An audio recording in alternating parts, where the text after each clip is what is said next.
যোগ্য যে কূপ মারতে হবে, ঠিক কিনা? সময় মতো কাজ করতে হবে। সময়ের 1 ফোঁট, অসময়ের 10 ফোঁট। সময় মতো 1 ফোঁটা দিলে যেই লাভ, অসময়ে 10 ফোঁটা দিলে ওই লাভ হবে না। সময় মতো কাজ করতে হবে। ইফতারের আগ মুহূর্তে দোয়া করবেন। বাইনাল আযানি ওয়াল ইকামা, আল্লাহর হাবিব সাল্লাল্লাহু আলাইহি ওয়াসাল্লাম বললেন, আদ-দুআউ লা ইউরাদ্দু বাইনাল আযানি ওয়াল ইকামা। আযান এবং ইকামতের মাঝখানে দোয়া করলে ওই দোয়া আল্লাহ কখনো ফিরিয়ে দেয় না। জোহরের আজান হয়েছে, সুন্নত নামাজ পড়ে বসে আছেন, মুয়াজ্জিন সাহেব আসে না, ইমাম সাহেবও বেরোয় না। এই সময়টা অনেকে কিছুই করে না, ঘড়ির দিকে তাকায় থাকে, মোবাইল টিপে, পাশের লোকের সাথে কথা বলে। কিন্তু এটা যে it's a very high time to make দোয়া, এটা যে দোয়া করার সবচেয়ে দামি সময়, এটা অনেকে টেরই পায় না। ইউসুফের খিলের ভাইয়েরা, আপনাদের মনে থাকবে তো?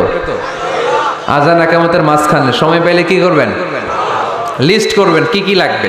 আল্লাহ আমার টাকা লাগবে, আল্লাহ আমার পয়সা লাগবে, আল্লাহ আমার স্বাস্থ্য খারাপ সুস্থতা লাগবে, আল্লাহ আমার ছেলে নাই ছেলে লাগবে, আল্লাহ আমার মেয়ে নাই মেয়ে লাগবে, আল্লাহ আগামী ইলেকশনে আমি দাঁড়াইতে চাই, আমার তুমি চেয়ারম্যান বানাই দিও।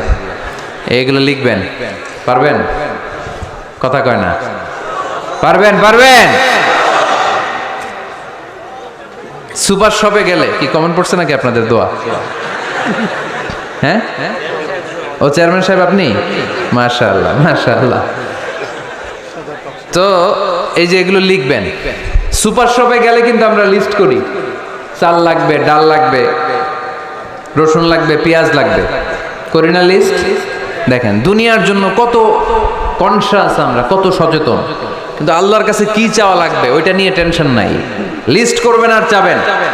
এরপর আল্লাহর হাবিব বললেন, দুবুরা সালাওয়াতিল মাকতুবা, প্রত্যেক ফরজ সালাতের পরে আমরা যে আল্লাহর কাছে দোয়া করি, ওই দোয়া কবুল করে কে?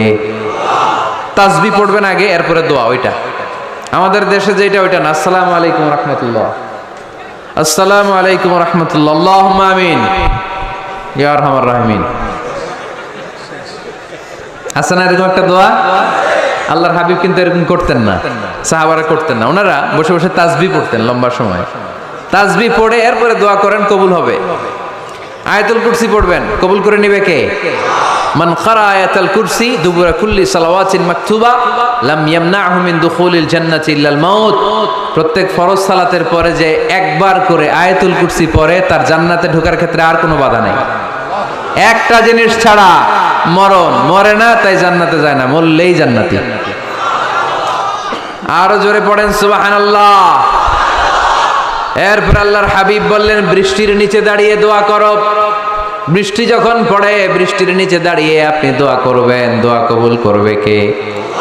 আবার নামাজের মধ্যে 3 জায়গায় দোয়া কবুল হয়। নামাজের শুরুতে, সেজদায় পড়ে, সালাম ফেরানোর আগে। আমরা নামাজ শুরু করি সানা দিয়ে, তাই না? সুবহানাকাল্লাহুম্মা বিহামদিকা, এটা পড়ি না? সুন্নাহ এবং নফল নামাজে আল্লাহ রাসূল সাল্লাল্লাহু আলাইহি ওয়াসাল্লাম এই সানা ছাড়াও আরো অনেক দোয়া পড়তেন। এই যে উঠতেছে এরা, 2-4 জন ওঠা শুরু করছে, এদের কি লাগবে? স্লোগান লাগবে। স্লোগান দেন একজন।